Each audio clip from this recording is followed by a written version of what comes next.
Open your Bibles there, please. Romans chapter 1, verses 8 through 15. We have a wonderful model. People and tongues and kings, get the pen, John. You're to continue to write. You're to continue to give this truth. Do not attempt to adjust your dial. You're listening to the sound of Curtis Miles. Couldn't see the light in the height of the day, so I went for a walk in the dark of the night. Blending alt-rock, folk, country and found sound samples, Kurt's lo-fi DIY music is both intimate and expansive. After moving up to Glasgow from Cornwall 7 years ago, he started the punk project 𝘞𝘩𝘢𝘕, before going on to join the acclaimed Glasgow post-punk party band 𝘞𝘩𝘢𝘕, of which he remains a member. Kurt's entirely home-baked debut solo album, What Could Have Become Of, is out now on Lost Map. It finds him reaching back to his roots and his love of artists such as Neil Young and Beck. Here he talks about growing up on the South Coast, stealing musical inspiration from the video game Grand Theft Auto, and whether there's anything at all rock and roll can learn from baking.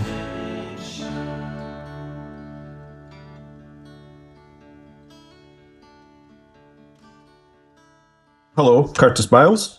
Hello. Tell us, who the hell is Curtis Miles? Curtis Miles is myself, originally from Cornwall, grew up in Cornwall, lived in Weybridge, small town of Weybridge, and then moved to Falmouth when I was about 18. From about the age of 18 to 21.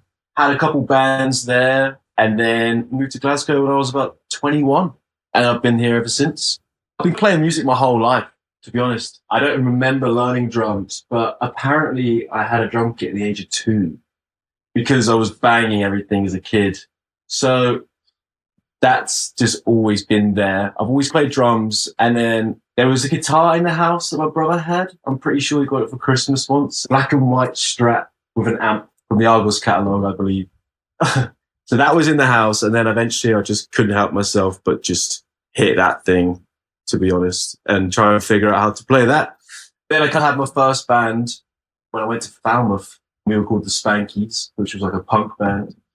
And then when I came to Glasgow, I started my first solo project. I had the idea of doing my own punk band. Like in Cornwall, we have this thing, I think in the north of Scotland as well, but there's also this thing called like Young Farmers, which is just like a group of farmers that meet up and get pissed and talk about, hay and stuff. I don't know what they talk about.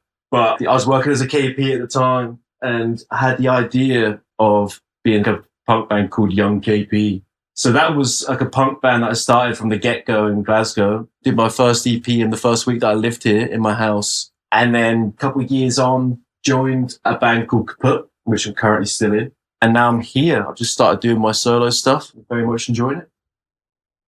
Obviously a little bit of a jump from playing in punk bands to essentially making country music. So tell us about your love of country music and how that informs the music you're making now. Yeah, I mean, it must stem back from... My dad was always a big Neil Young fan. Cinnamon Girl was in the household. And I always remember thinking, what the hell is a Cinnamon Girl? And then, I don't know, must have just something happened.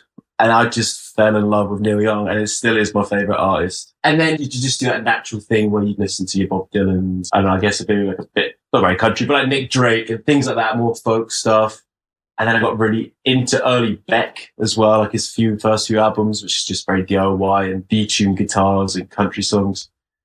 But actually, one thing that like, truly helped me explore country music way more, gave me a good insight, was I remember we used to play GTA 5 with my friends in Falmouth. We used to just get stoned, play GTA, and then we'd always just go to Rebel Radio. And Rebel Radio is the best, man. It's just so good. And it introduced me to people like the Highwaymen, Charlie Feathers, and things like that. And that just gave me the bug, to be honest. So yeah, tell us a bit about the making then of your debut album, What Could Have Become Of, please. Yeah, it just happened out of nowhere. Going back to the country thing, even when I was writing punk stuff, I've always just preferred to just sit around my acoustic guitar. I've got numerous songs and voice memos on my phone. My friend Cal, who's the lead singer of 𝘞𝘩𝘢𝘕, he was around and he brought his Tascam 8-track cassette recorder. was around like Christmas time and New Year. And then we finished that one demo, and then the cassette was sat around for a while, and I just kept looking at it, and I was like, I'm just going to record a bunch of songs live. And I guess it's my way of thinking about it was like, again, going back to when I was younger, but albums that I loved, especially when I was young, like Nirvana Unplugged and that kind of thing. And Neil Young live at Massey Hall was always one of my favourites as well, where it's just like literally someone and a guitar and some vocals, set up 3 mics around the room. I was just trying to make the most of the 8 tracks, to be honest, instead of just having it as like just 2. But yeah, I just had mics around the room, and then I just recorded a bunch of probably about 5 songs in a day. Really liked the sound of it. And then I write on the spot to make it towards an album. There's a couple that did go on there. But yeah, that was it. And also just, I think I was getting so excited about the whole process. And I was like, I actually want to get this out. I've done loads of things before where it's, I'm going to put this out and I don't. But this excited me. And I was like, I'm truly happy with this. Obviously the writing aspect and the recording of it. I know how to mix stuff. I went to a bit of uni, very tiny amount of time, but I've never mastered. But I was like, I want to do this thing completely myself. So there was a few weeks of YouTube tutorials. I just taught myself kind of to master. I hope it sounds all right. I don't know. So I just gave myself the whole thing, to be honest. And it just really excited me. I thought this is a brand new project and something that I really wanted to do for years, to be honest. Is this very literally a DIY album then, or was there anybody else who was throwing into the process as well? No, it was completely me, to be honest. I've got part of a drum kit here. I've got like my old Premier kit from when I was like 12, and I've lost bits and bobs. So I've got like a floor tom and a snare. I have no snare stand. It was just like balanced by 2 chairs and just things like that. Yeah, it was very much DIY. I was just did everything, and a bit of harmonica. There's like, I've got a keyboard here, and I've got a bass and slide guitar, and yeah, it was very much DIY and just trying to put everything together as much as possible, and also just adding, subtracting and adding stuff and not liking it. And I think I was trying to be professional in that sense of just, obviously you can capture the moment quite well. A lot of stuff, it's just like the recordings are very good, which is what I wanted to do, but I was also trying things and being like, nah, it doesn't work. But then at least you've tried it. I don't know, I'm just trying to mature in that sense of just not settling for anything, but trying to make everything the best it can be thing. And when you say here, as in? Literally in my living room, right in the south of Glasgow. Yeah, it's not very big at all. It was like a pit of just equipment around, to be honest. But right. I enjoy it. Yeah, I'm very productive here. I just thought I'd clarify in case anyone thought you were talking to me from your Megabucks recording studio. I also have that as well. in the Joshua Tree Desert. Nope, it's your living room. Well, so what did your neighbours make of that? I don't care. Difficult question, but try and capture some of what the songs on this record say about your life. I mean, if we were to come back on this album in 5 or 10 years' time, what could we learn about the life and times of Curtis Miles in the year of 2024? I guess it was definitely like a form of therapy for me. I guess everyone's got their own backstory, and I haven't had the most terrible life at all, but it's just like everyone's had the trauma. And I think it was just things that I've been trying to write, maybe through like frustration of like punk songs or something like that. But they were just songs that I'd been like upset about things in my life or frustrated in the past. So yeah, I think I found the right time that I could explain my words in songs, or I had a better understanding of my reflections of how I was feeling about those previous experiences and stuff. I'm a sucker for a sad song, and can't lie, I just love it. Aren't we all? Yeah, I know. My partner's like, man, that's all you do. But it's just the way I am. I don't know. I like to pull a heartstring if I can. Which is more cathartic to you, screaming a punk song or singing a sad country song? That's a good question. Depends how anxious I am, to be honest. I don't know. They're both quite rewarding. I guess the screaming is like physical, but then I guess trying to sing pretty and trying to hit all the right notes in a deep, meaningful song is very rewarding as well when it comes out well.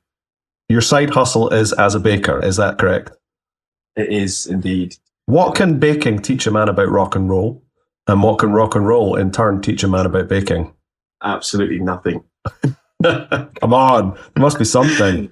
It does not go hand in hand at all. The early mornings and the late nights of rocking and partying, they don't really work together, to be honest. There has been times where it's been like busy playing in bands and stuff, and then you're getting up at like 5 a.m.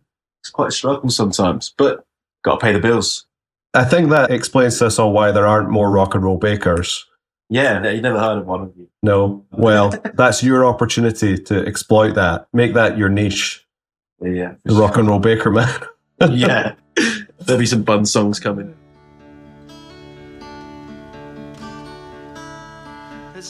Oh, Cheryl Baker, I suppose. Well, it seems your guess is as good as mine. To conclude, here's Kurt again with a quick track-by-track guide to his debut album What Could Have Become Of, starting with the opening track, European Muse. European Muse, I guess it's a song about like heartbreak and always trying to make up for your mistakes with love or chasing something. Yeah, it's just one of your classic love tunes, to be honest. As we talked about this and we talked about that, we said forever until we were old. Now I put it on you and we will see what could become of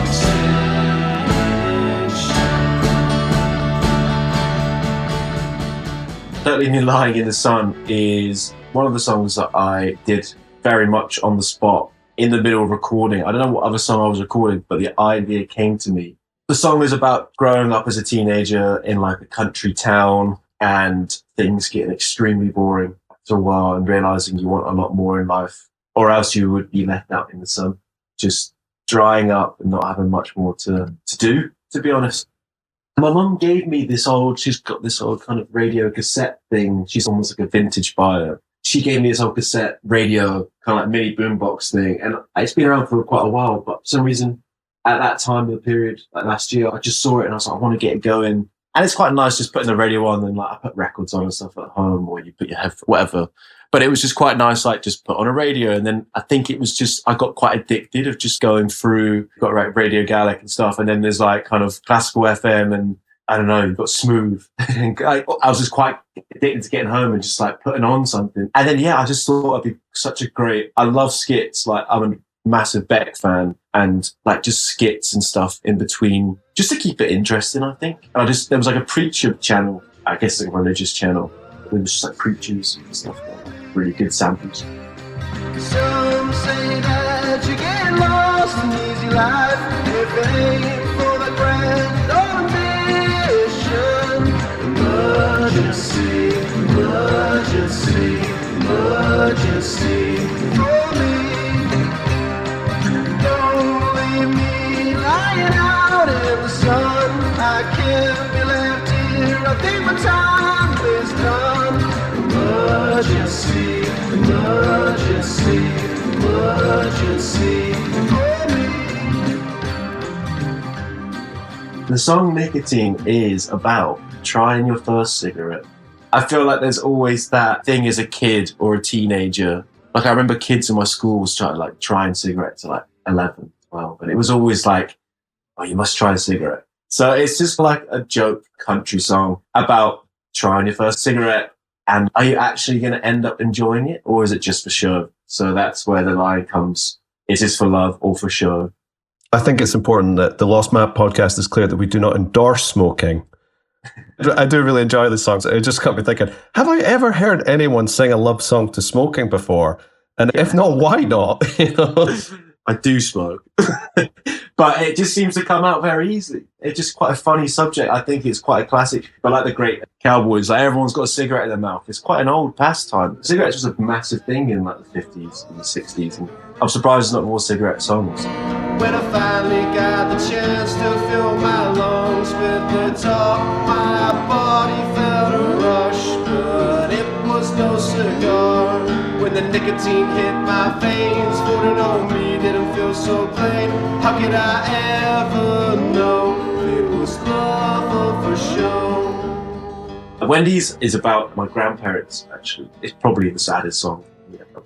But it's about the meeting of both my grandparents, them building a life together and building a family, and also the sadness of my nan having to deal with Parkinson's disease and the struggle, and I guess like the family having to watch that slowly deteriorate over like 20 years.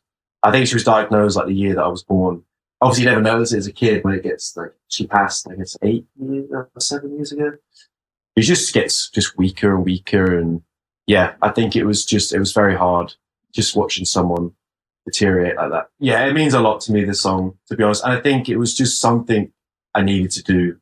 And it's a long one. I think I was definitely going for that Dylan-esque type thing of like, it's only 3 verses, but just like trying to tell a story from start to finish kind of thing. A bit like his Desire album. He was an accountant straight out of school.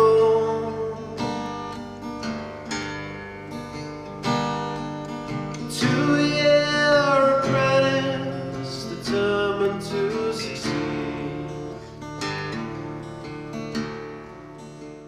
Easy Street is, again, on the same kind of topic of like being younger and being a child, but a teenager, adolescence is a lot of self-reflection of what had gone on and about my parents breaking up. Just trying to like figure out who you are, I think, while that's going on. And I think you're extremely upset, you're angry. I remember acting very awkward like, around that time, like going to school. I remember telling friends and stuff, your behavior is very awkward. You're very distracted. It's just something that you kind of question, or I have questioned after it happening, the event. But it's just, I think that was probably, that and Wendy was probably the most like therapy. So it was just nice to get it out. And it meant a lot to me. It still means a lot to me, to be honest. Like a young child at Christmas, bracing the occasion. As you try to remember the way that you felt, but I was naive to the situation of the entanglement of my parents' relationship. But no, I had to find a new outlook. So I think Nothing's actually the oldest song on the album. It was from back in probably the end of my Young KP days, where I'd sat down with acoustic guitar and tried to write something.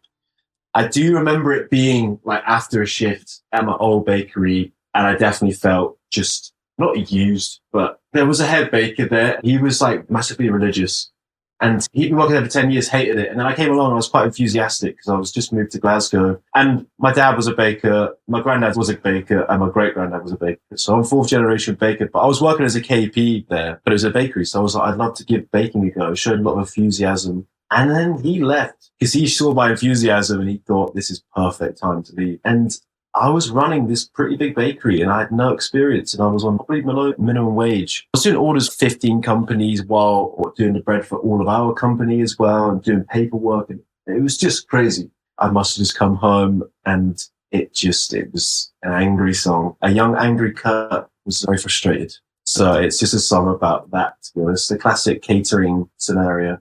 Was there some bread loaves thrown at the wall that day? No, I'm always professional. I'm always a professional guy. Is that a rule of baking? No. You never take it out on the bread? Yeah, no. I don't think I actually wrote any lyrics. Like, it was generally A minor, B minor throughout the whole thing. And I was just rambling. I'm not a freestyler, but that was probably my greatest time of freestyling.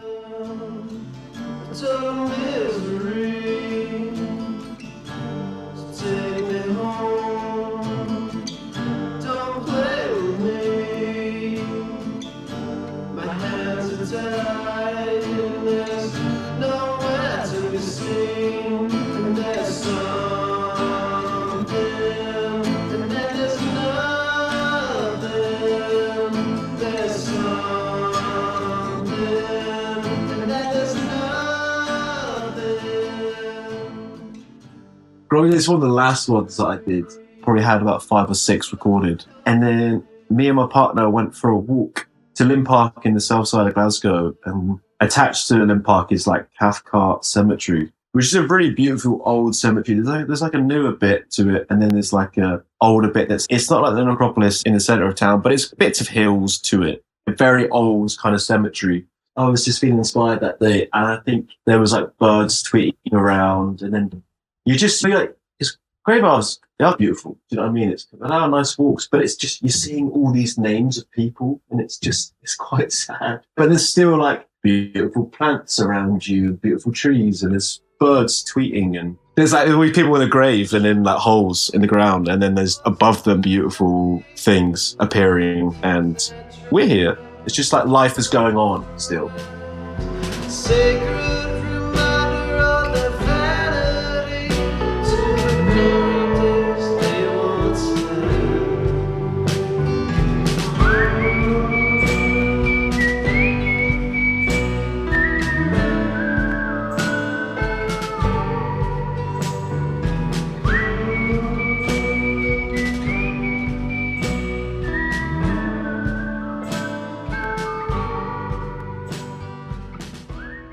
Yesterday, again, I get towards the end of the album is the older songs.